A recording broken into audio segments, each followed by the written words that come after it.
Hello and welcome to the after party. I am No White Guilt, and with me, as always, is the Great Order.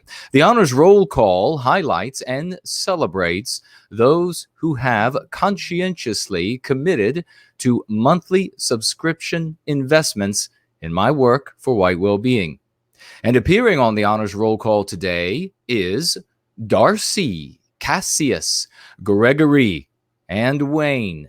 Your commitment to White Wellbeing and your willingness to act on those convictions makes you all some of the best of our people. If you appreciate the work I'm doing for White Wellbeing, please consider becoming a monthly investor. The more you invest, the less time I have to spend at my day job, the more time I can spend for White Wellbeing, which includes hardening my positions on payment processors and social media platforms to prevent the anti-whites from silencing this powerful message for White Wellbeing.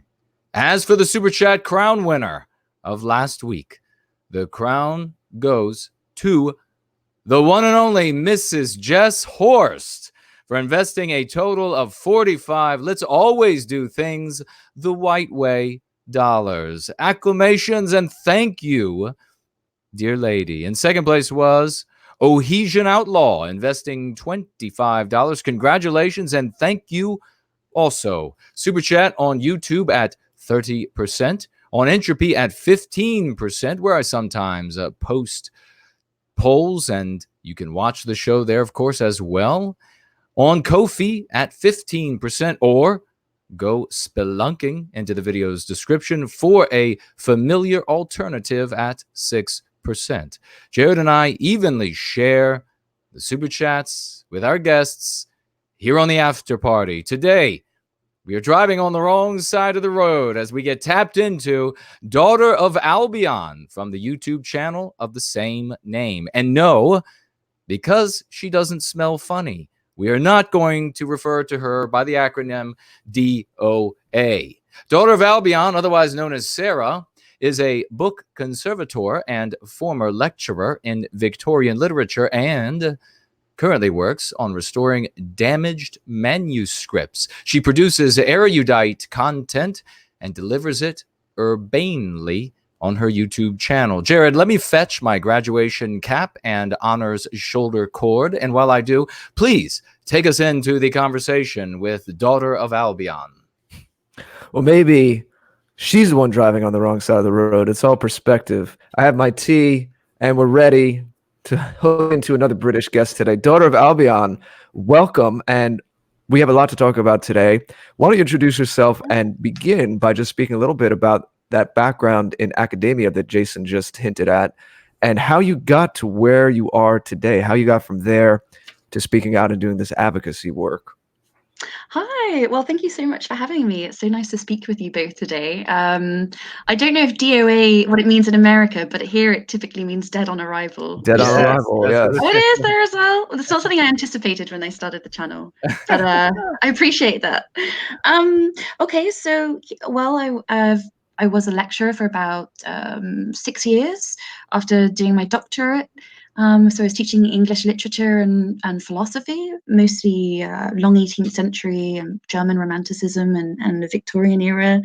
So I was very lucky. I really loved that and was very grateful to do that.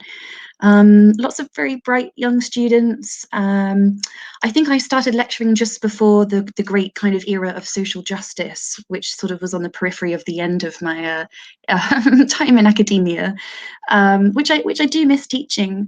But I basically decided to go more into conservation just because I really liked restoring.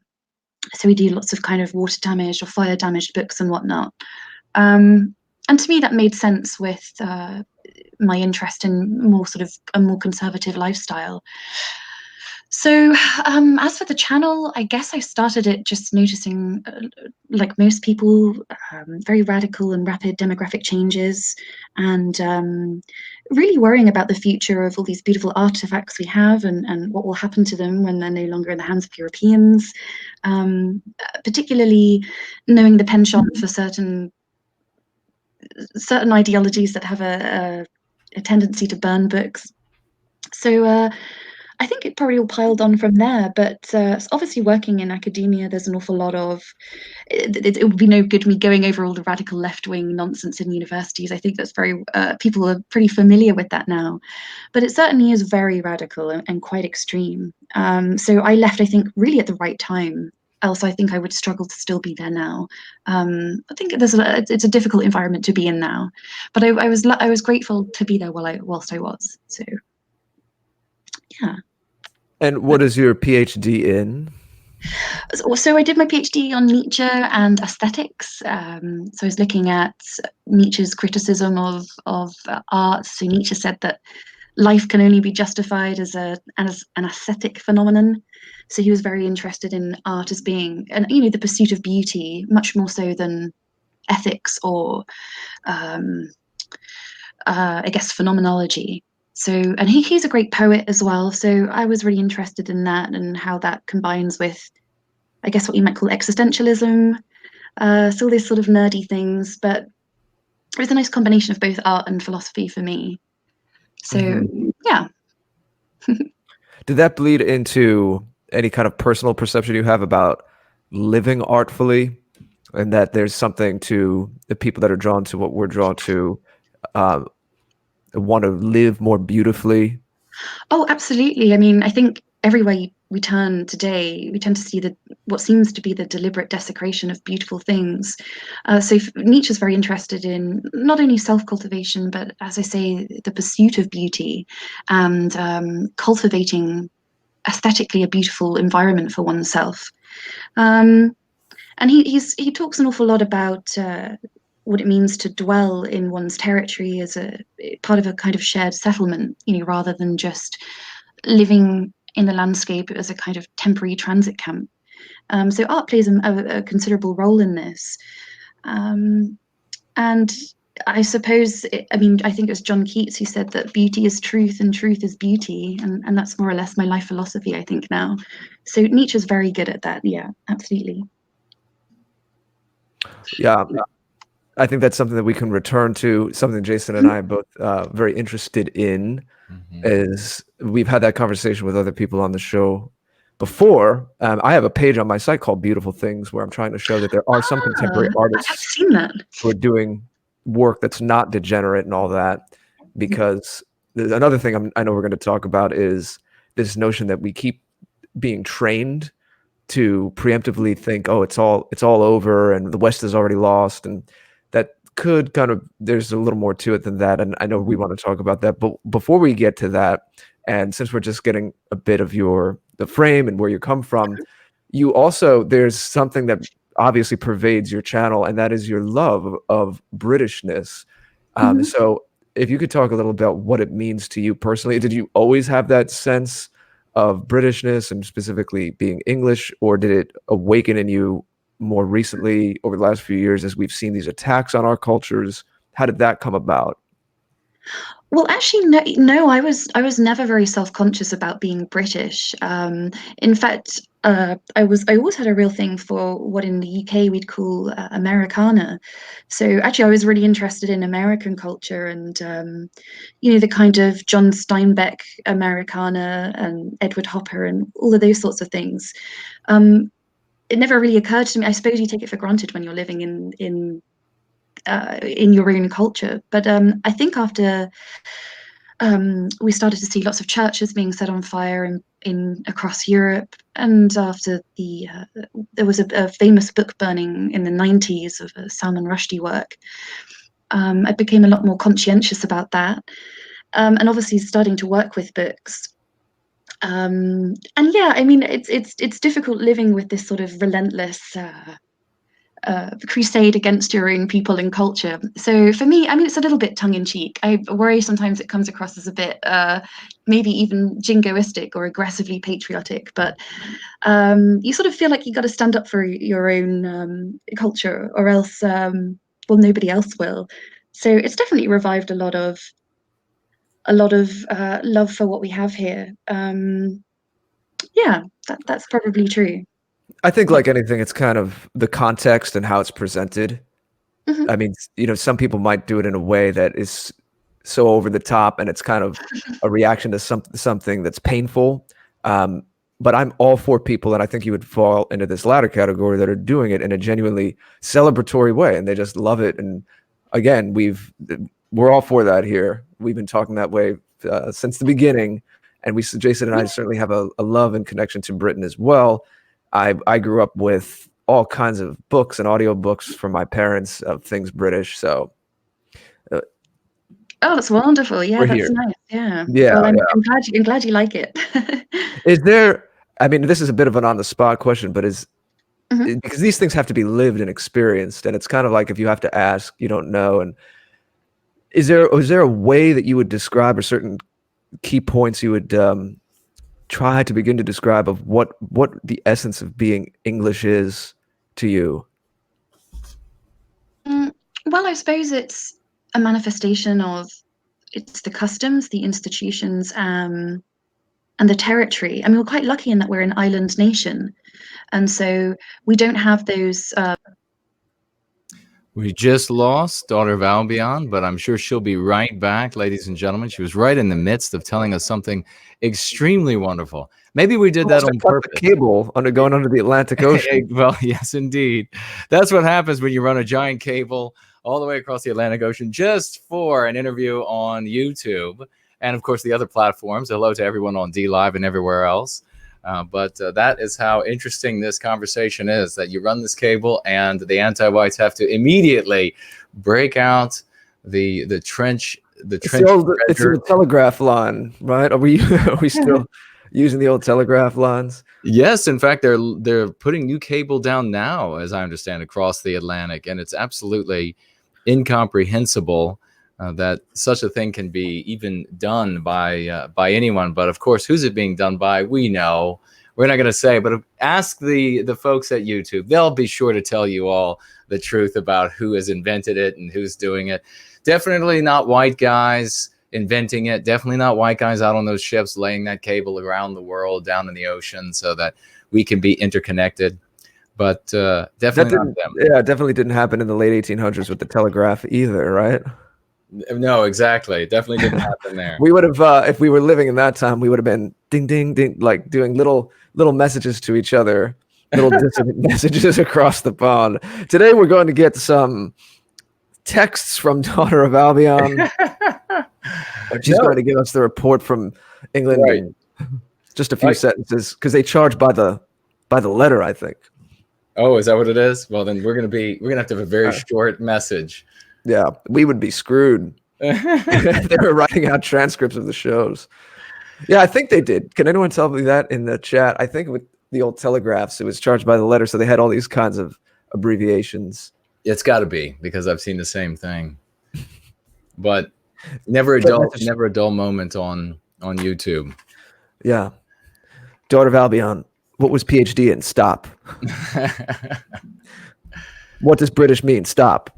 This is actually it's very interesting, because this subject of really what is British, there's a deeper vein here of thought, and that is that can a British person who is a British person, who's a paper Brit, can they tell you what it means to be British, even if they have lived there their whole lives? They can tell you what the white, the real Brits have done, and perhaps British history. But I think that if we got right down to it and we didn't have any white Brits as a thought experiment, there wouldn't be a paper Brit that would be able to tell us what it means to be British, because they would immediately infuse their answer with their own biospirit, which, of course, is nothing wrong with non-white people's infusing their biospirits, but it's definitely not our biospirit. So this is something that is really interesting when it comes to, she mentioned being jingoistic. And I don't think that, as long as you're not putting your nation, because this is a failed strategy, of course, as long as you're not putting your nation ahead of our people, then be as patriotic, nationalistic, jingoistic as you want. The only problem is when you put your nation, which is something that is artificial, something we create, before, so something we create. So in other words, we're sacrificing our thoughts on the altar of our biospirit. And that is nonsensical. That's where we have to draw the line. So what has to come first is our people, and then next it can be your country, your flag, your region, whatever it might be. But these were antiquated strategies, and they have to be left in the past. And I was having a great conversation yesterday on the phone with a very intelligent woman, and we were talking about this fact of these antiquated strategies and how we need to get away from them, even as painful as it is for so many, especially those who have been engaged in these activities for the totality of their lives. Imagine having to accept that the strategy that you have been on, especially when there is your, what you believe, I guess, is your identity is wrapped up in this particular method.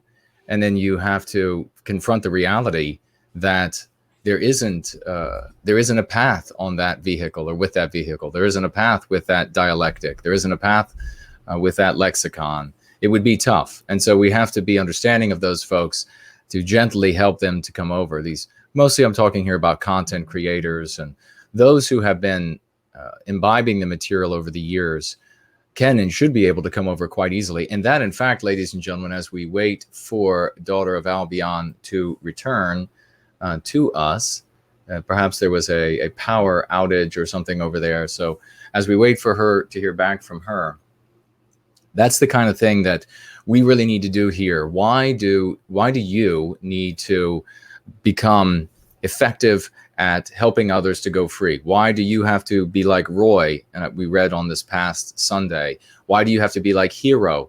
We read his interactions this past Sunday. The reason why is because in the near future, there are going to be a lot more of our brothers and sisters coming to the process of going free. We have to be the apostles of this freedom for them. It's one person, two people, Jared and I, we're not going to be able to do it ourselves. When these folks show up in the chats, they're going to come in increasing numbers. When they show up, they're going to have questions. What about X? What about Y? And I'm not going to be able to answer everyone's different questions. Jared George is not going to be able to answer everyone's different questions. So you all will have to be virtuosic when it comes to going free so that you can step in and help, a helping hand. You don't have to take the person from A to Z. There really is no Z in going free. It's an eternal process. There is no gone free. So you are going to have to step in those occasions. And I've seen some of the heroes in this community serving White Wellbeing step in and assist those who are new and they have some questions about what does this mean? What does that mean? The other thing that we really have to do to prepare ourselves for this influx of our brothers and sisters who are looking for answers, they're looking right now, they are searchers. We have to begin using the lexicon regularly with each other, because it's only going to be by way of that use of that lexicon with each other that we can familiarize ourselves with it, these are the first words and arguments that come to mind, so that when new folks come in, they don't muddy what we're trying to make with their lexicon and their arguments, the words that are taken from the anti-white narrative. The last thing we need to do is to have a big influx of folks using all of the old arguments, all of the old words, and then have many of us peeling back off, falling back, drowning back into those waters where there is no hope. So this is something that we all have to be working on individually. Remember that the first thing you have to do in the process of going free is treat yourself. It's a lifelong process, but those are going to be the first steps you have to take. Look at yourself. What are the MPs that you are primarily affected and afflicted with? Begin treating those as is taught in Going Free. And remember, the first 299 downloads of the Kindle version of Go Free are only $2.99. So that special price holds through the first 299 downloads. So get yours now. Remember, there are going to be different iterations of the second edition. And when those iterations become available on Kindle, you'll be able to just download the new iteration at no additional cost.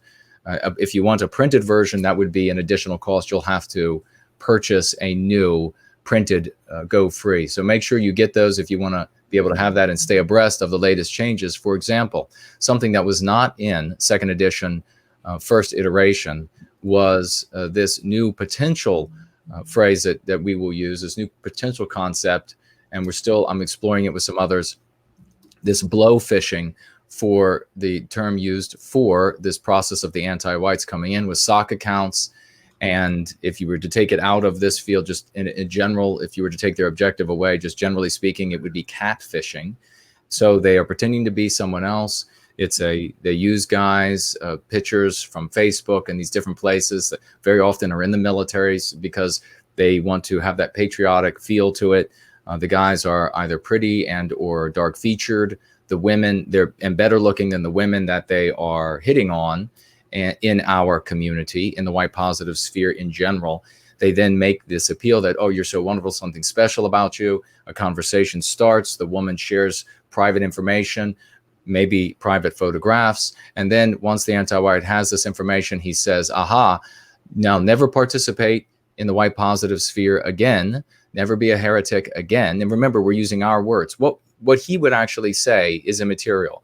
You know what he would say. He's going to say, don't be a Nazi anymore. We don't talk with the anti-white narrative.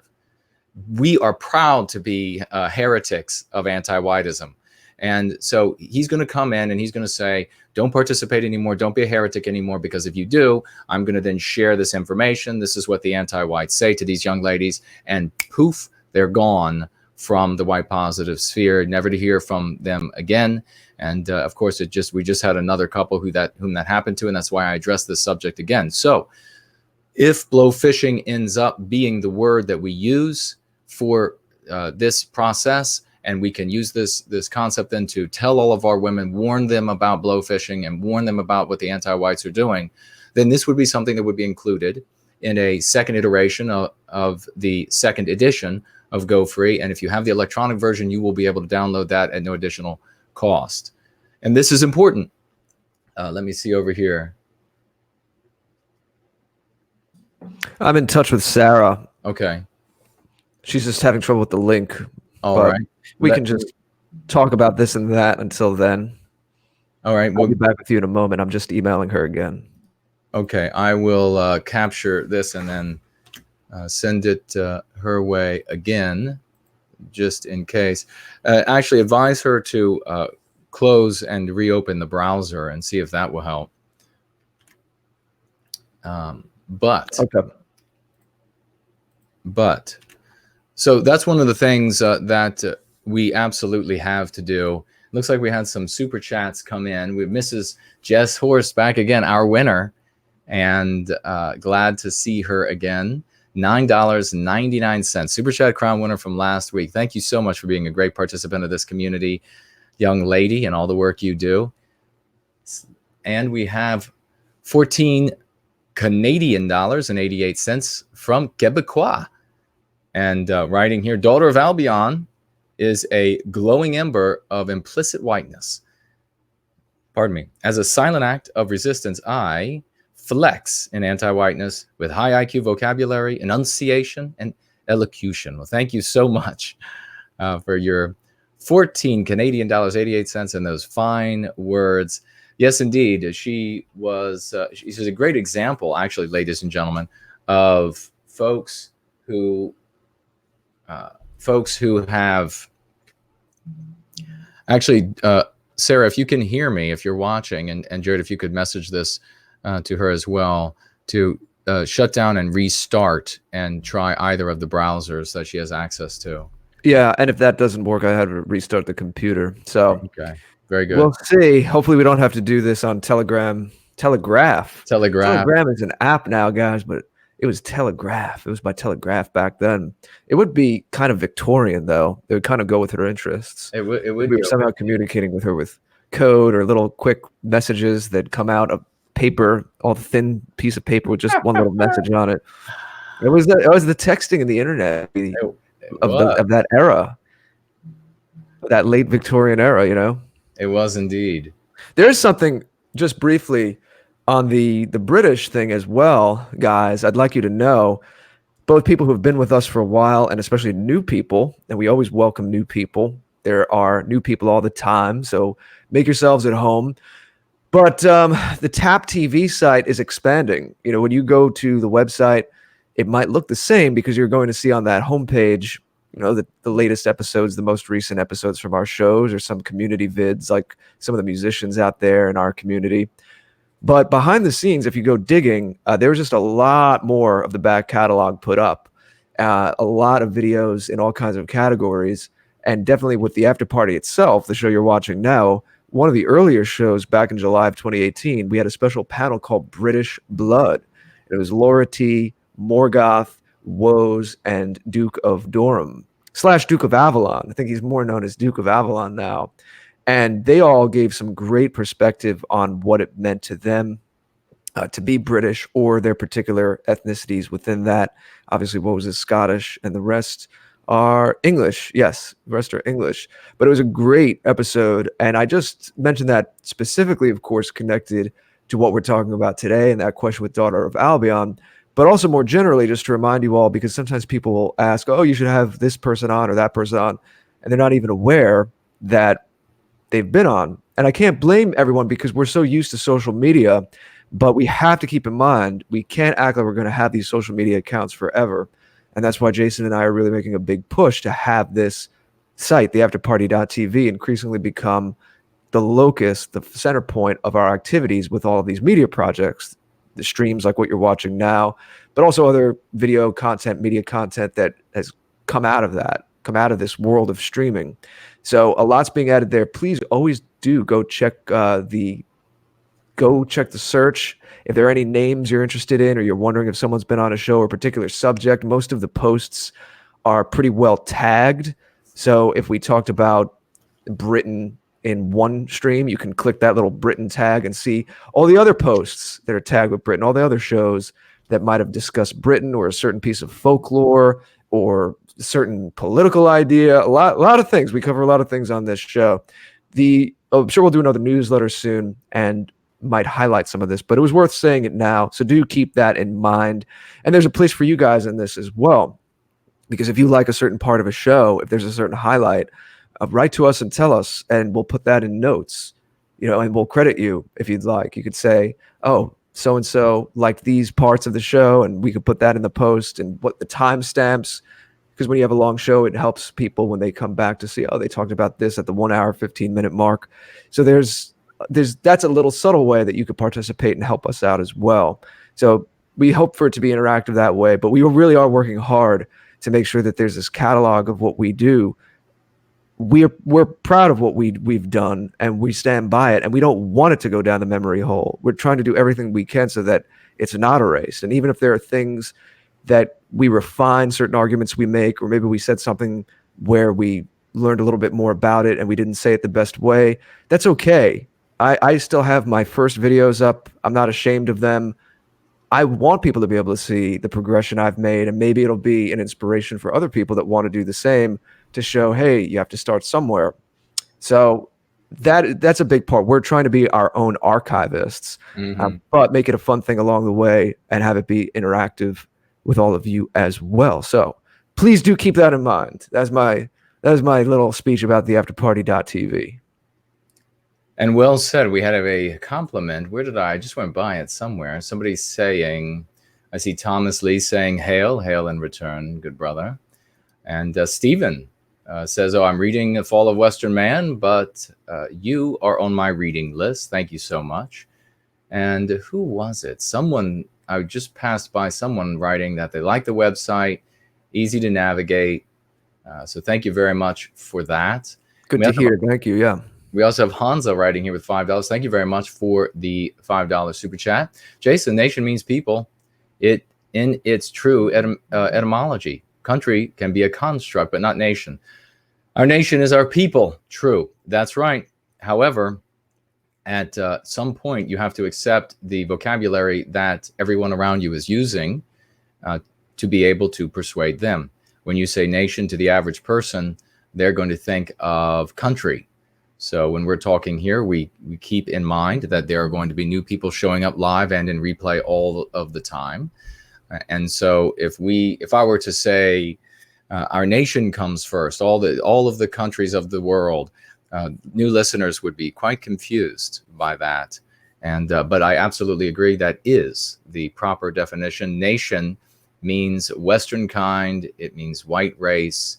It means Westman. It is who and what we are. We are a single people with many countries. And as I was saying last week when we discussed the issue of could there be such a thing as Euro mixing, not only do not bind the hands of our Western spirit. It can make us in any form it would like, with any color eyes, any color hair, other varieties that we are yet to see. And it can also bring us forth with different hues, slightly different hues of Western civilization, different flags, different songs, different cuisines, and we're all still a single people. We are not going to succeed if we continue. Oh, it was Common Buzzard who wrote that. Thank you so much. Glad I found it.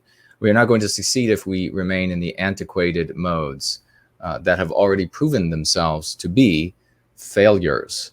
So let's see what else we have. If anybody else has super chatted, or let me pull this up over here and take a quick look at Kofi and see how you all are doing. Otherwise, of course, we have Daughter of Albion. And if you have questions for her, you can get them together now so that as soon as she is able to return, we can pelt her with all of the questions.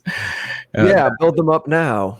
Build them up now. There's build them up now, like the audience is the anticipation is building, and you're hearing they're stomping in the stands and cheering for Daughter of Albion to come back out on the stage. So have all those questions ready so that it can just be an extravaganza, this big blowout when she comes back in.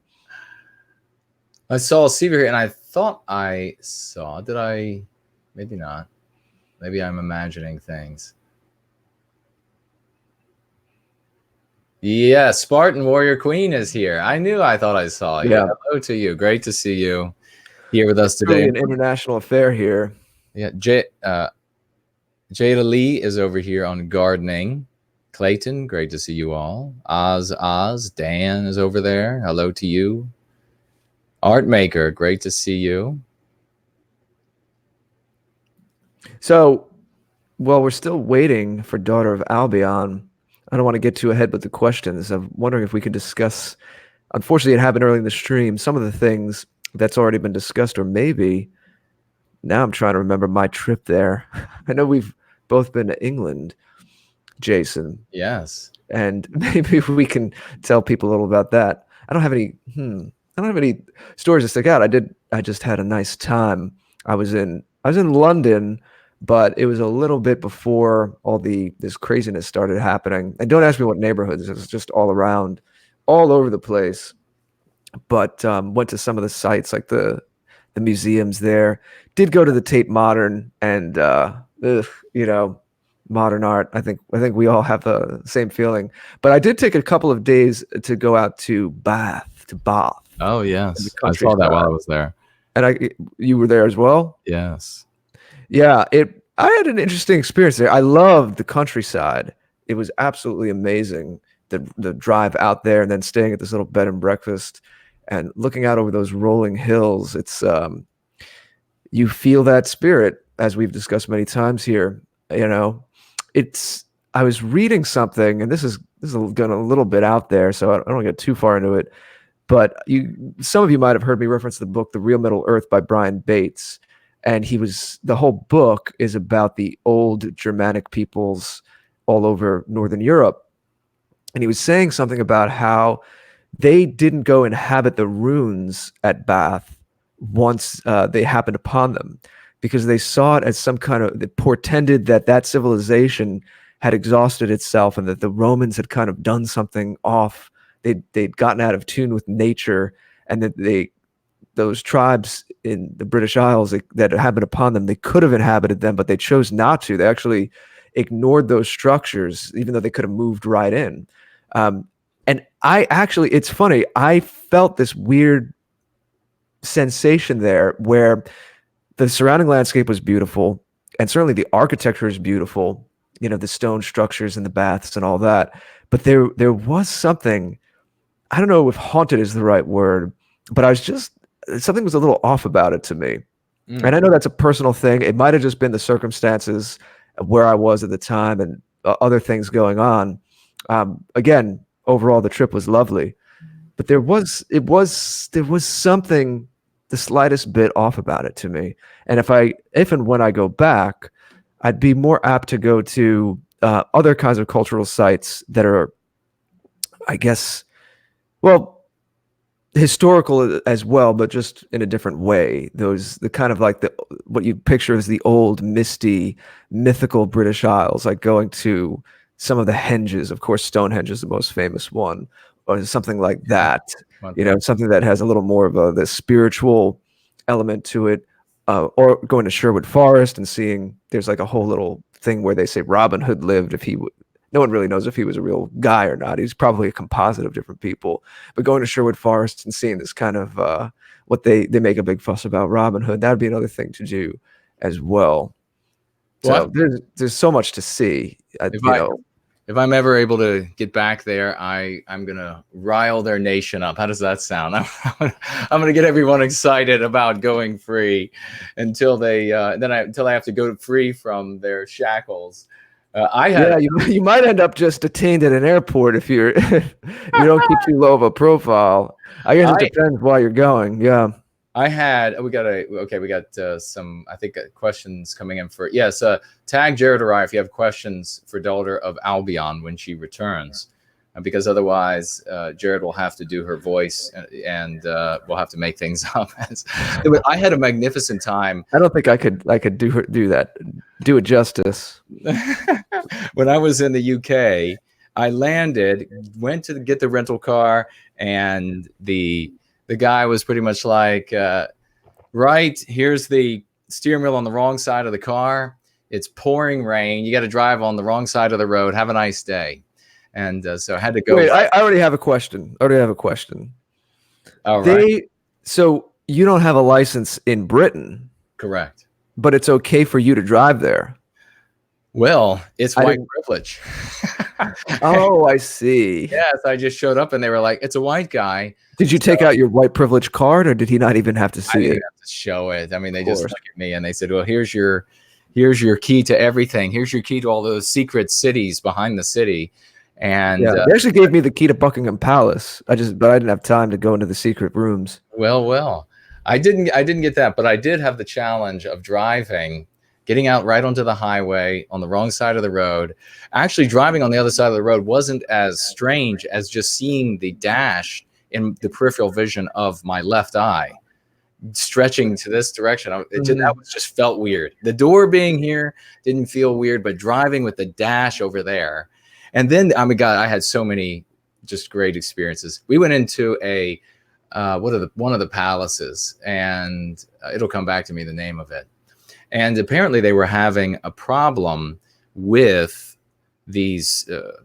I don't know if I want to say the name of I won't say the name of the group, but there's a group of people that are kind of here and there smattered across Europe. They're in the US some as well. And they may or may not do some thieving as a normal part of their livelihoods. And so they were having some of this at these tourist locations, perhaps an uptick in it. I imagine it happens all the time, snatch the vase and run for anyhow. So we went into this place, and in the presence of true beauty that absolutely resonates with the Western biospirit, I become almost meditative, and I can hardly move. I just want to look and observe and take in. So I was not going to be able to make my way through this place. It would have taken me, I don't know, a week maybe. So what I thought, I've got to take photographs. I took, I don't know, like 1,000 photographs, and over the course of the trip. So I said, okay, I got to go back to the car. I left the camera in the car. So I turned around and went back the way we came in. We hadn't gone in very far.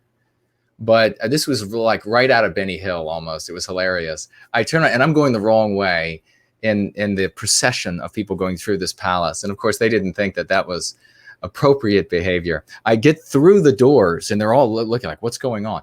And security just appears around me. You know, I guess maybe they're thinking maybe it's one of these guys from one of these groups, and they surround me, and they had unpleasant looks on their faces, and they were demanded to know what I was doing.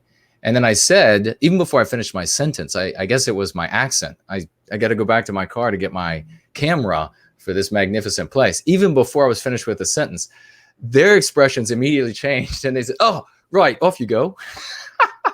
So it was like this moment of like they were about to tackle me, and then they were like, "Oh, all right, pat you on the back. Go ahead and go get your camera."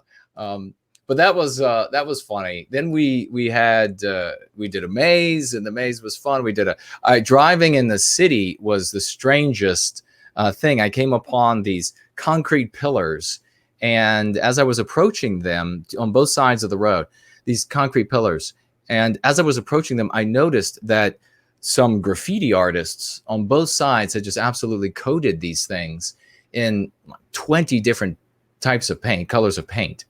And then I realized that's not what it is at all. Those were cars that had dragged themselves by these concrete pillars, because you had to be that narrow to fit in these places that you were going to be driving in London. I couldn't believe it.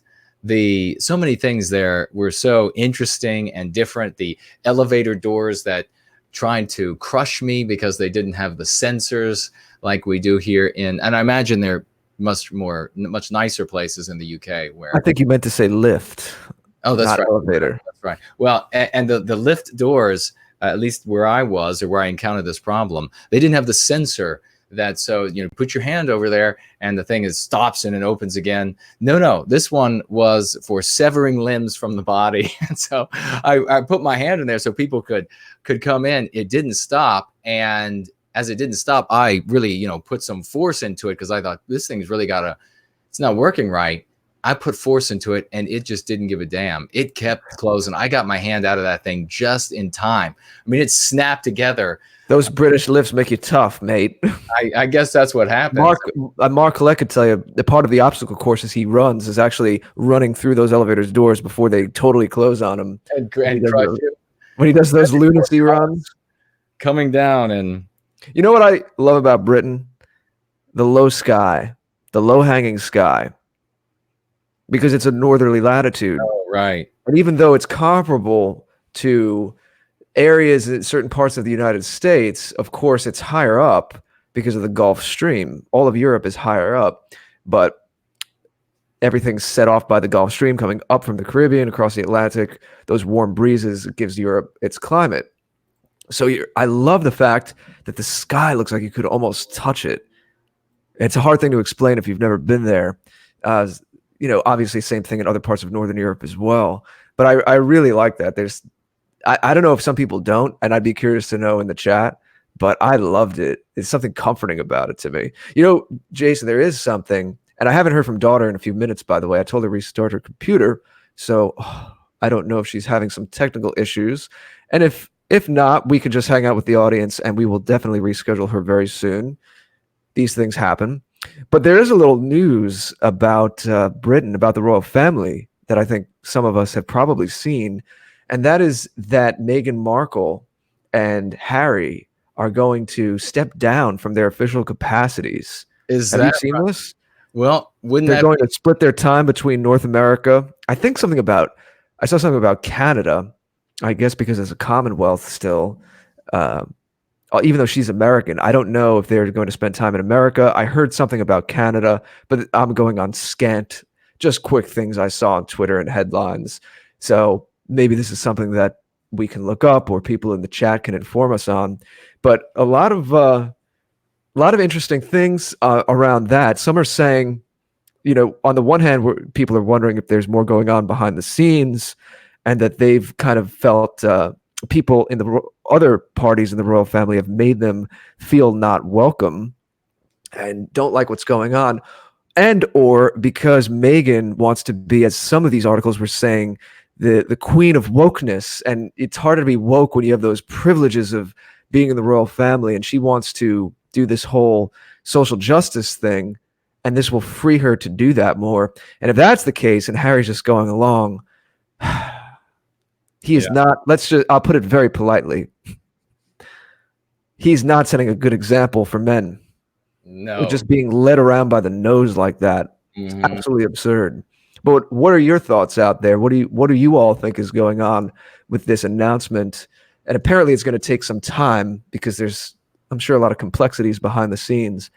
But they even said that they want to, and we all know it's, when someone like this says it, it's not the same thing as someone like us saying this, but they want to, they'll have their own income. They'll make their own money. I mean, I'm sure they're already set up and will always have connections and opportunities that, 99.999% of people don't.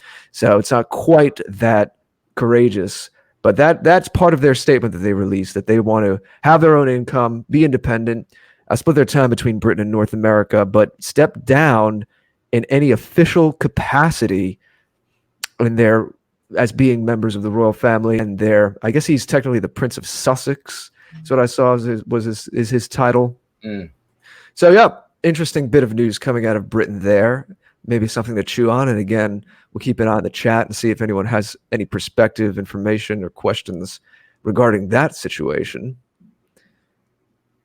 Thing, Jason, that comes to mind for you on that news? Well, I got to tell you, this is immediately, it screams to me that, and of course, this is one of the things I predicted would happen when she entered the family.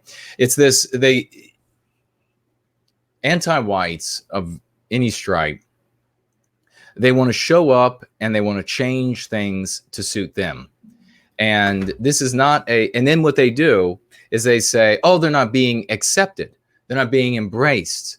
And so that is the exact kind of thing that I expect to hear from the likes of these two. Oh, we're not being accepted. We're not being embraced. We're not being, and really what it is we demand that everything be changed to suit us and our anti-white ways.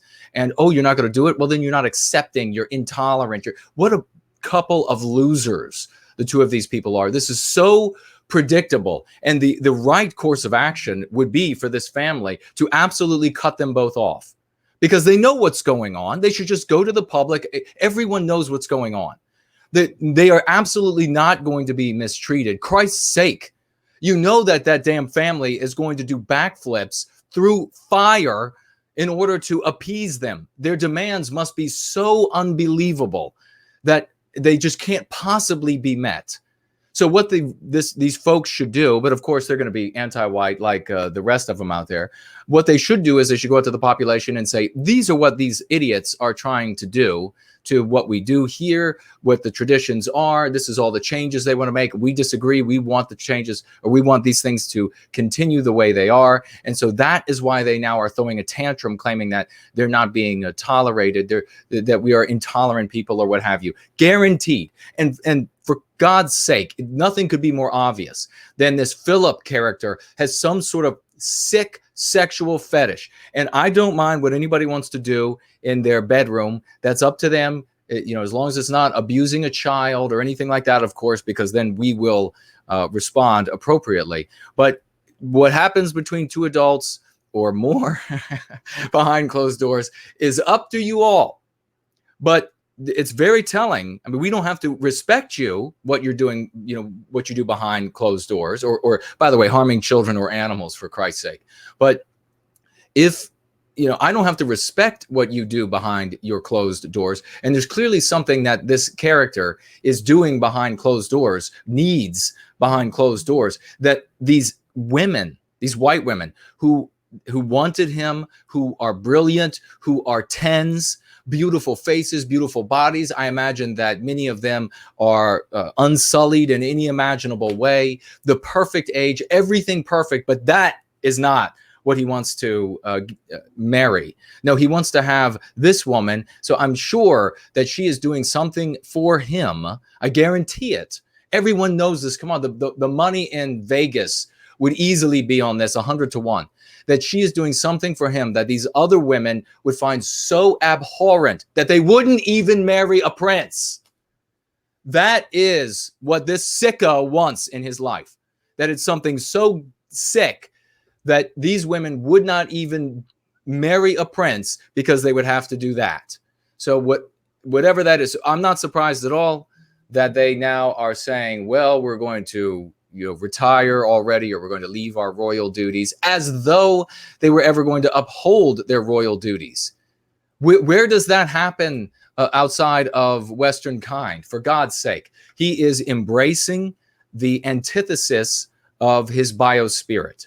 That's what's happening with him. Just like these anti-white artists and musicians, etc., the like, that produce things that sicken us, that weaken us, that are ugly and aberrant, they embrace the antithesis of the biospirit that they feel inside of them, and they relish in that sickness.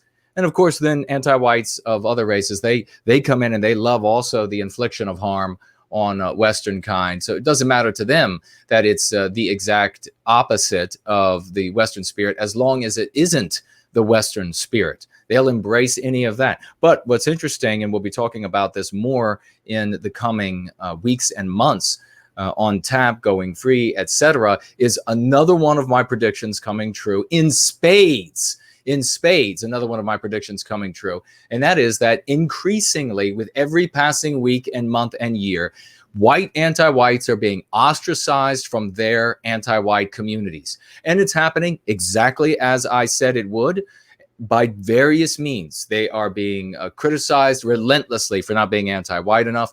They are being confronted with demands about anti-whiteism being more non-white leadership, more non-white a body of any particular organization, and they are shocked. They're being pushed out, or they are volitionally taking themselves out of these environments, discovering indeed in those very vulnerable moments that what they have invested in, that what they thought was the right path, not because, let's be serious, folks, not because they thought it was going to lead to some nirvana. I don't believe that lie ever. But because they finally realize that, look, the plumber down the street this way, or the lawyer down the street that way, just because they're white doesn't mean that they are, and I shouldn't continue to look at them as the avatar of all of the white people and Western civilization that I don't feel a part of, that I'm jealous of, etc. So these people are not to blame because I feel jealous of the wealth. These people are not to blame because I feel jealous of the beauty. These people are not to blame because I feel jealous of the health, because I feel jealous of the history that I was severed from as a child, and now feel that I have no connection to it. It's not their fault.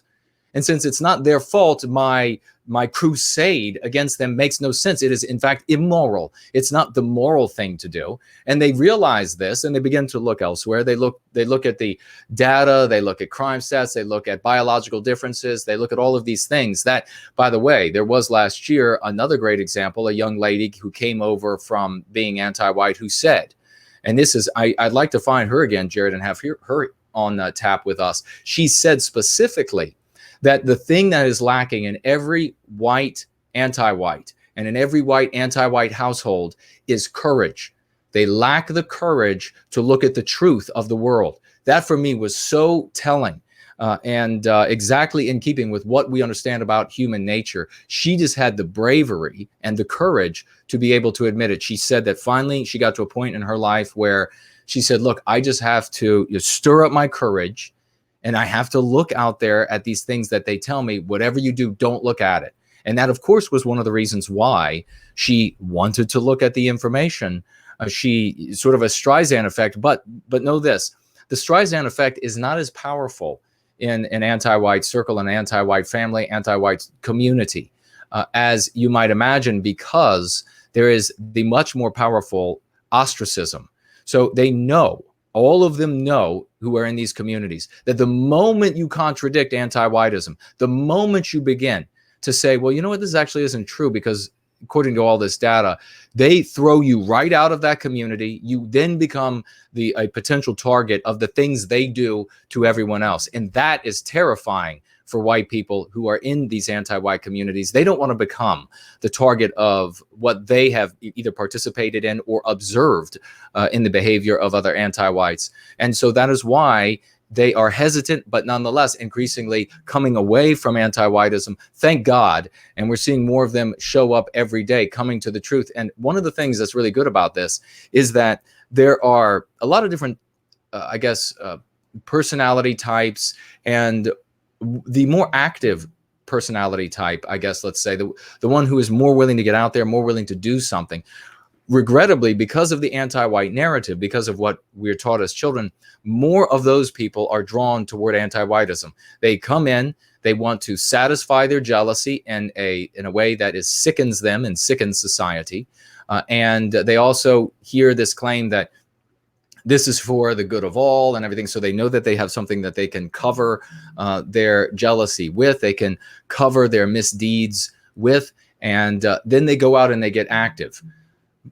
More people are attracted to wanting things to remain the way they have been because of tradition, because they work, because they're successful. Remember, folks, things are passed from generation to generation because they work. We should always examine, but never abruptly change, and never abruptly think that some new idea, because it's new, is going to be better than something that has been examined by thousands, tens of thousands, hundreds of thousands, millions of people before us. So they end up, though, most of those people end up coming over to what we believe in, the thoughts that we have, the ideas that we have. And so you end up with, regrettably, a lot of people that are more passive in their support. The anti-whites end up with whites that are more active in their support. So the fact that we are getting white anti-whites who are being ostracized and who are abandoning of their own volition, anti-whiteism and the like,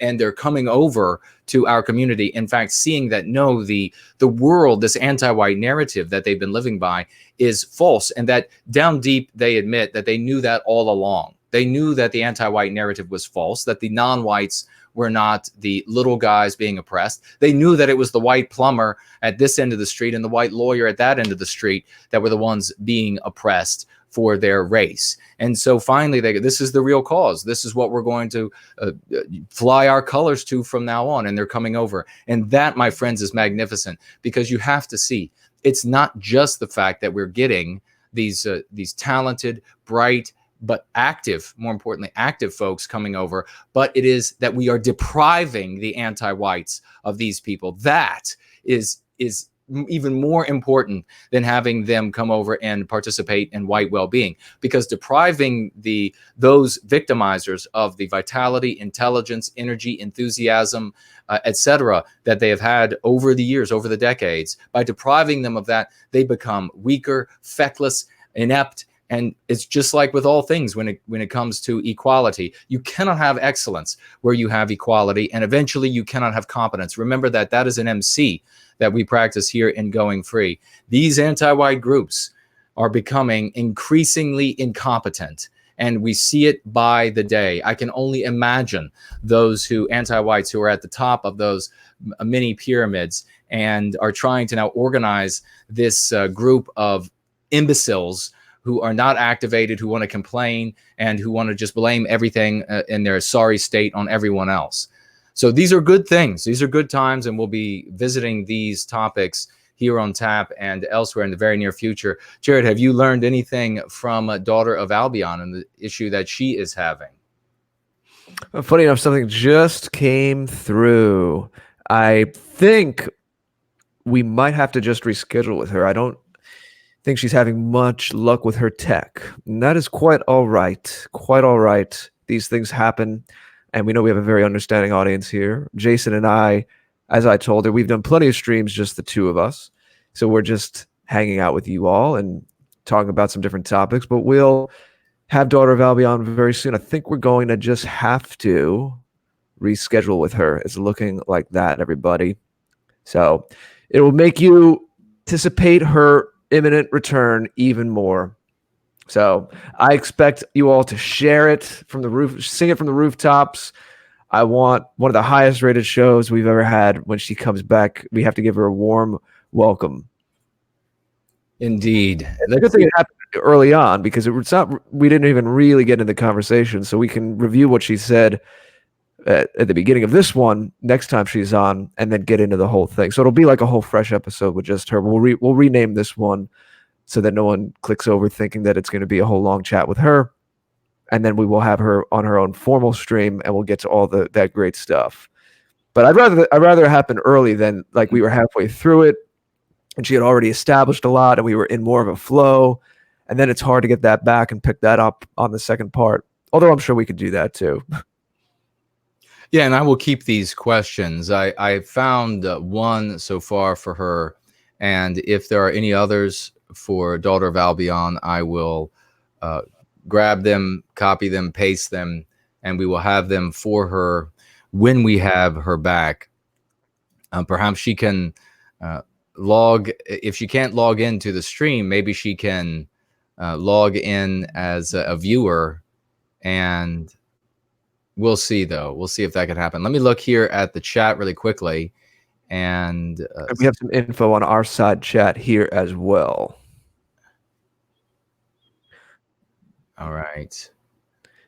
But yeah, I was trying to keep an eye on the chat as well and see if anybody had any perspectives on what we were talking about with the Royals. And a lot of people were liking your takes. I'm trying to go over. It's hard to read and be speaking at the same time. Right. Well, we have Gandalf super chatting $2. Thank you, dear friend. And writing here, the British royal family is beyond disgusting. That's what it has seemed from the view here across the pond. I know that there are many Brits that would love it to be what it used to be or what it could be, or there are others who think it never was, and there are a lot of mixed opinions there. But I want all things that will work for the good of and service to white well-being, whatever that might be. Joey writes here, or super chats $2 over here on YouTube. Thank you very much for those $2. And scanning down some more. JT Smith, great to see you writing. More power to you, Jason. Well, thank you very much. Our power levels are increasing ever more. This year is going to be so magnificent on so many levels. By the way, folks, I guess I'll go ahead and tell you as I scan through the chat here, and make sure that you do tag Jared or myself with questions for either of us or for Daughter of Albion. Any questions for Daughter of Albion will be kept for her next appearance. And thank you for that. I will tell you all this, that I spent many hours. The page on my website crashed that held all the minutes for Going Free streams.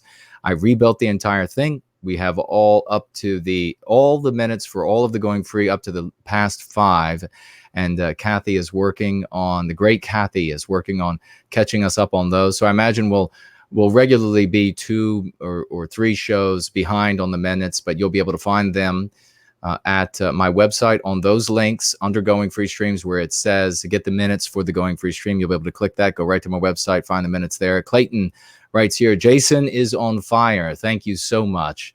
A lot of good people here today. Hansa says nationalism, very old, tried and true motivation. Yes, it is. Thank you for that. Pagan imperialism. Do I have a favorite genre of music? Well, really, I guess classical music. But if we're going to call that music, then we have to call everything else something else. So it's sort of something above music because it speaks biospiritually, direct in a way that other music and other works of art just really can't for me. Although some things come close. Some paintings, some certainly architecture. There are really things that can silence me. And I tell you, people hate going to museums with me because I am teleported or transported somewhere else, and they hate waiting for me. But I don't mean to hate or make anybody wait. It's just I can get stuck on really beautiful things. Teddy Net News says Meghan Markle, not even Meghan Markle. Nobody likes Meghan Markle, not even Meghan Markle. I like that. All right, so let's see what we have over here. Looks like we are blank on Streamlabs, and over here on, oops, that's not what I wanted to do. Over here on Cohost. Maybe we'll rebrand this one as an after hours. It's a little more of an after hours feel where we're just talking to the audience and hanging out with them and having a more informal, go where it goes kind of conversation. Oh, yeah, right. At least we have MPC. Yes, Jared mentioned this one. 162 over here on Ko-fi. Thank you very much, dear friend. Super chatting $63 on Ko-fi. And Thank you. writing, hey, Jason, sorry I've been short on funds to support you with. Do you have any stories of anti-white discrimination in sports? Who would win a team of the best white players, I guess, or blacks? We are made to believe by the anti-whites that whites are effeminate. Well, yes, and effete when it comes to white athletes. This is the issue when it comes. There absolutely is anti-white discrimination in sports at all levels, and when it comes to and slightly different motivations, but ultimately, what happens is, I guess, more broadly speaking, for the majority of people that end up engaging in or committing this anti-white discrimination, is they go their lives learning that everybody's equal except non-whites are better athletes, non-whites are better dancers, non-whites are better thinkers, non-whites are better in communing with nature, non-whites are better in spirituality. Everybody's the same except non-white people are always a little bit better. And the group that is, it was earlier, Jared George was correcting me here. I was speaking about Andrew, I guess. Thank you. The group that is selected most often when it comes to non-white athletes, but it's not by any means just this particular group. You go to different areas and you find different non-white groups are always considered superior to white athletes, is the black community. Now, what happens with black athletes is that they have an average of a higher count of white superfast muscle fibers. And so they are the fastest sprinters, but only by less than the blink of an eye. So when you see the Olympics, when you see the college sports, when you see this, and you see these athletes that are running, the reason why they are black or virtually all black is because it's a blink or less than less than the blink of a human eye difference between them and the next athlete. Well, which could be white or whatever. I mean, I ran a 4.4 40-yard dash, and you can look right now online and see that the fastest defensive backs in the NFL, this is the speed they run. I had a similar vertical leap, and so there are other white athletes with this. But you grow up believing what you hear, the anti-white narrative, that these black athletes are superior athletes. And what ends up happening is these coaches, scouts, and the like, they go out looking for these individuals rather than looking for white athletes to recruit and to train and to spend time on. And anyone who has ever been an athlete knows that being noticed is winning a lottery. It doesn't necessarily mean that you are the best athlete. It means that you were the one that ended up getting noticed, that you could be replaced by you could be killed off and then a dozen more killed off, and there would still be an endless supply of athletes every bit as good for a great long time before they finally ran out of talented people. What they end up doing then is they end up training these people, and sports have changed as a consequence. And you all can decide for yourselves or ask YouTube why sports have changed. Football, for example, American football used to be an extremely complicated sport. The plays were complicated. There were a great many variations for each type of play, for each type of alignment. There are still some teams that are kind of throwbacks to this. New England in the United States, the Patriots, is a bit of a throwback to this type of offense and defensive schemes. And take a look at their athletes. When you have schemes that require a lot more thinking capacity, fast thinking, rational thinking, the ability to memorize a great many variations, you end up with a group of people that look a certain way, more of that group of people. When you have folks that are half an eye blink faster on average, you end up changing the system so that it becomes more of a run as fast as you can down the sidelines on the football field, and the quarterback will throw it as far as he can, and we'll see who can outrun the other.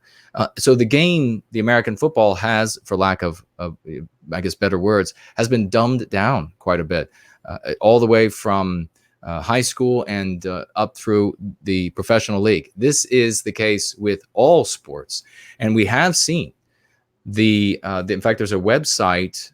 There's a guy, and he has a team of people, and they go around. They study the records of different teams, and when they find the teams that have high school, university, and I guess it might include professional, or maybe it's high school, university, and Olympic teams that have the most winning records. It is teams that are composed of largely, if not entirely, white athletes. Why is that? Why isn't it just that the team who has the guys who can run a half a blink faster, or jump an inch higher on average? Why isn't it them? Why aren't they the ones that have the teams that always win? Well, why is it that the strongest and fastest running didn't end up dominating planet Earth? That's why. Because the human brain is infinitely superior to human physical capabilities. We can outthink, if you have the ability to do so, those who are stronger and faster, quicker. And that is why intelligence prevails without fail over physical abilities of any human being. The only way that you have scenarios where the physical abilities are going to prevail over the intellectual abilities is when you structure and you really restrict the ability of the human brain to participate in the activity, so that you bring it down as narrowly as you can. So we see this all the time. Now, when it comes to for example, professional sports, this discrimination against whites, if you think that, and many of the laity, many average people who have really no contact with sports, I could have played professional minor league baseball, decided to play college football instead. Those who are outside of these spheres, they think that, wow, it's the most amazing athletes that are getting chosen. It's not how it works. Agents are human beings, and they are fallible. They ask each other, where is the best place to go look for athletes? Where should I go look? And they end up, where do they go? They end up going to cities, because of the population. They figure more people means more talented athletes. And there's great examples of human error, human choice, human proclivity or propensity. There's a town in Pennsylvania that has a tiny population, but it's something like 7 or 8 or 9 NFL athletes have come from this little town. Impossible unless you explain it by way of a human propensity. Agents saying, where should I go look? Where's the best place to look? Well, there's this town. You should go check there. The agent isn't able to be like in quantum mechanics in many places at once. He or she has to go to locations, and there's only so much time to do that. And so when they go, they are where they are and not where they can't be at the same time, seeing who they're seeing and not who they can't see at the same time, taking those names down. A great example of, to cap this off, is that I think it was in the 80s, the NFL suddenly had this surfeit of mestizo kickers. How could this happen? Did mestizos suddenly become the best NFL kickers in the world, and therefore the scouts were all selecting them because they were absolutely the creme de la creme? Or was it because the scouts started talking? Maybe there was even the NFL said, look, we have a lot of black athletes, we have white athletes, we don't have many mestizo athletes. Where can we jam mestizos into this? And they looked at the field and they said, well, they easily could be kickers. A lot of them play what we call soccer in the United States. So they kick that ball, maybe they can kick this ball. So suddenly they have this ridiculous number of mestizo kickers in the NFL. That could not happen unless there was a marching order, or for some reason, a propensity among the scouts. While they talked, they ended up thinking what I just outlined, and they ended up going. And what does that mean? That means those white kickers who could have been NFL athletes, who could have set records, they are now pushing papers around at the insurance company, or they ended up laying bricks somewhere, or whatever it was. You don't know their names. They never kicked that 70-yard field goal that never happened because they're laying the bricks somewhere. They were not seen. So that is the discrimination in sports we see all of the time. And one personal experience of my own, and then we'll move on. What's our time? Okay, we're running out of time anyhow. Is that in high school, I was a star athlete freshman year, set the rushing record, had, 12 touchdowns. I mean, just star athlete, and ended up subsequent year, sophomore, back in the same position, demonstrated, and by the way, not only had these rushing records and touchdowns, far more touchdowns than games, and but helped the team to win in clutch moments when it was all but over for us. And then the subsequent year, you have to go through a process called 2-a-days for football, where you begin practicing with your team 2 practices a day with meetings before, in between, and in between. This is before the school year starts, and you have to do this or you can't play. You're not allowed. It's just known. You cannot skip the 2-a-day portion of the practices, the preseason, and then show up and be able to play. Well, this day before school starts, this black young man, wonderful, I'm sure he was, and shows up and says he wants to play football, and he is a running back. What did my coaches do?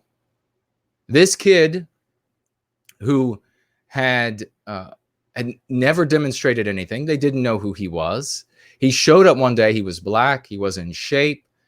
He was as fast as I was, or just almost about as fast as I was, but he was black.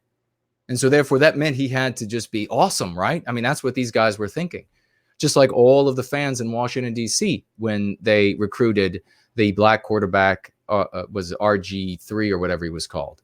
People started naming their children. They expected to see the coming of Christ in this athlete. Showed up, said he played running back through youth sports, and he wants to play running back. I was pushed aside for him. I was moved. The star athlete, the record-setting star athlete, was moved aside for this guy who hadn't demonstrated anything and who had skipped 2-a-days, all of the dues you have to pay prior to a season. Well, what ended up happening? They put him in that position. He played the first week. He played the second week. He was god awful. He was wretched. And then in his wretchedness decided to quit. And so they moved me back in. And what did I do? I took us to another championship, not only playing running back, but receiver, quarterback, kickoff return as well. So that was white coaches who knew me and who knew what I could do and what I could achieve. And they still pushed me aside. So what's going to happen with coaches and scouts and all of the rest who don't know the white guy or don't know the white girl, and they are thinking, well, this non-white athlete, I've learned my whole life how amazing they are. I'm going to bring them in and work with them instead. And working with somebody, again, that is time being used, that's talent that's not being developed in the white athlete. And then you end up with what? Fields of professional athletes that are non-white. So that is a very long, but a answer to that question. But it is a question that needed to be asked, and an answer that needed to be given nonetheless, because it is an area of discussion that we don't get into very often. And I think it's a bit because there is some fear that there's something to this non-white athletes being better at sports than white athletes, which is so outrageous, too, in a day when we are not allowed in the anti-white narrative on penalty of social death, social lynching, to say that white people are better at anything. We're not even better at being white. We can't even say we are whiter than non-white people, because that would be considered condemnatory. So thank you very much for that question. And thank you, Mr. George, for indulging. I know you saw the importance of that, answering that for the community as well. And well, a lot of people were enjoying it in the chat, and some of them who may not know or maybe knew or didn't know that you had such a history being an athlete and in sports. So I said, yeah, take it away, because you know about this and you have experience. So it is always interesting to hear someone's perspective that had experience. I actually hadn't heard that story about you being pushed aside for the running back position by this kid that just showed up and didn't pay his dues all summer. Well, that's scary thought, the implications of that. Precisely. Well, and ladies and gentlemen, look at this. And I guess we're going to be, I'll check these super chats and see what else you all have as way of comments and questions. And then we're going to check out here at almost an hour and 30 minutes on a false starting tap today. But think about this, ladies and gentlemen. How many of you know the name Mike Tyson or Evander Holyfield? You all know their names because the anti-whites in the media, the regime's media, put them in your face all day long. These are the best fighters in the world. They're black. In your face all day long. You could go to any white housewife in America, and she absolutely should not know who Mike Tyson or Evander Holyfield is, but she damn well will. But if you asked her who was heavyweight champion the past 10 years or whatever it was, if you asked her if she knew who Klitschko was, if you even started spelling the name all the way down to the next to last letter and say, do you know who this heavyweight champion is that has beaten fighter after fighter after fighter after fighter? And what does he have? A master's degree as well? When does that happen in boxing? And speaks several languages? And she would not have any idea of this white Superman who dominates the heavyweight realm, speaks several languages, knocking black men down and other non-white people left and right, knocking other white men down as well. She would not have any idea who he is. Why? Because the regime's media is not going to tell her. Why? The regime's media is not going to tell her because it doesn't comport with the anti-white narrative. So they're going to bury it underfoot. How about right now? How many know? I don't even know. I can't recall the kid's name, the 19-year-old who almost set the 100-meter world record at 19 years of age. Why don't we all know who his name is? Because he's white. Somebody should look him up really quick and put his name in the chat, because this is another example of how our reality is sculpted for us by the anti-whites to fit with the anti-white narrative. And that is the world that you end up living by. We need to acknowledge athletes like this young man, 19 years of age. You watch that video of him in that 100-meter dash, run away from every other person in that race is black. And he has like 10 yards on them in the 100-meter dash and more.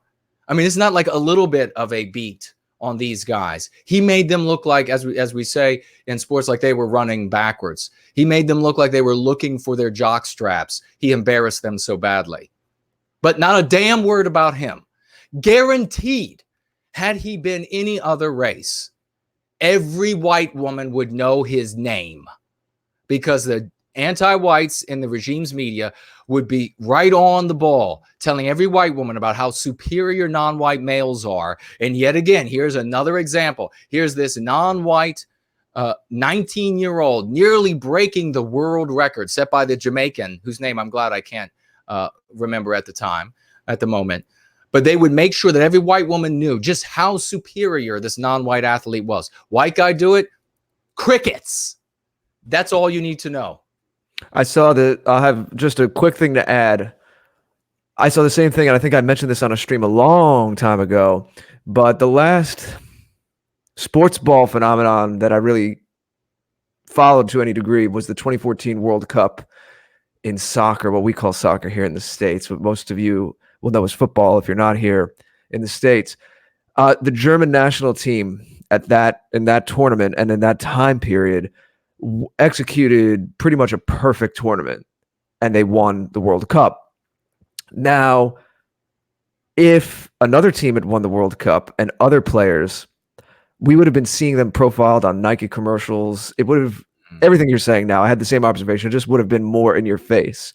There was nothing to really celebrate or go on because it wasn't part of that whole perspective that brands, especially Nike, we all know what Nike's like. I spoke a little about them, about the Kaepernick situation, wrote a little article about that when that was happening last fall. They push these names. It's like same thing. Women will know the name of like the next Brazilian phenom, and the jerseys will be on display and sold at all these stores and cities across America.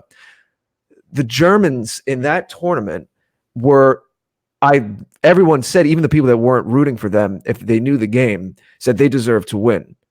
They functioned as a unit. They just played the game to its peak, I think. And I was in their corner. I was rooting for them. But nothing. Same kind of thing that you're saying. Couldn't put them on the jerseys. Couldn't have a commercial with all these glamorous shots of them.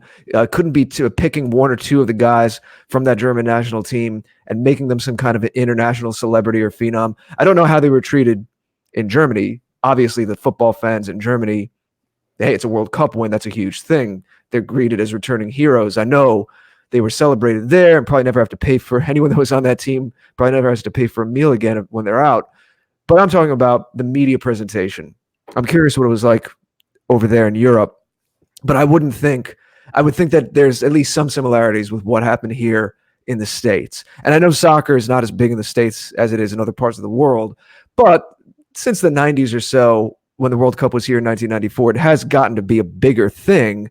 And especially, at least at the World Cup time, it is pushed, and there's media attention on it. And at least for a small amount of time, it's in the average American's kind of sphere of what they're aware of. Same exact phenomenon. I was aware of that, saw the same exact thing. They just couldn't push anyone from that team to be a star. Just didn't work, didn't go with the agenda. Right. Yeah, that really comes down to, when it comes to male non-white athletes, it just comes down to trying to impress upon our women that this is your choice. This is your superior choice. You can either have a superior non-white male or this inferior flaccid white male. This is all the time. And it doesn't matter. Tom Brady, for example, is without question the greatest quarterback to have ever played NFL football. But not talked about him. Wayne Gretzky, he could have defeated whole teams by himself, and yet instead of saying that this guy is, or this woman is, the Gretzky of their sport or whatever it is that they're doing, no, they say they're the Michael Jordan, as though Michael Jordan was that much better than the other athletes in the NBA. Michael Jordan didn't do nearly as better than the other athletes in the NBA as Gretzky did than the other athletes in National Hockey League. So let's see. We'll find out. He had his vision. Nobody had Gretzky's vision. Right. Let's get the couple final comments. And if there are super chats, I think what I'd like to do is, I'll just read through here really quick. If we miss anything, we'll save it for the next Daughter of Albion, because we've been here for a while now. Evil Chars says, I understand MMA. They changed combat rules to accommodate non-whites since 2000, perhaps before, giving them a fighting chance. I have noticed that as well myself. Let's see. I did see that there was another. I see over here a $5 super chat from, is it IJB? But I can't see over here if you wrote anything with it or if it was just the super chat itself. Evil Char saying, yeah, don't forget Muhammad Ali. Yep, everybody knows who he is.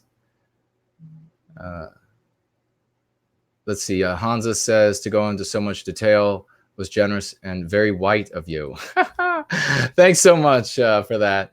Let's see. Where did that other? Oh, I don't see it. I bet you if you wrote something IJB with that $5. I will find out what it was, and we will make sure to read it next time. Jared, final thoughts, and then let's tap out of this. Well, go check out the afterparty.tv. Like I said before, there's a lot more on it now. If you go to the pages on the side, my site is thegreatorder.com. We have a lot of fun things unrolling coming out over the next few months as we get into the 20s. But yeah, we had a little bit of an impromptu one today, more like an after hours, but we'll be back with Daughter of Albion. I'm sure we'll reschedule and figure all that out, and more guests soon. So thank you all for being here and hanging out with us. Indeed, everybody. We'll make sure. See, it was fun even when there are glitches, electronic glitches, and we're absolutely going to have Daughter of Albion back so that we can get to this host of questions. And you all had some interesting questions as well. We'll make sure to ask those, and we look forward to seeing you all again next time.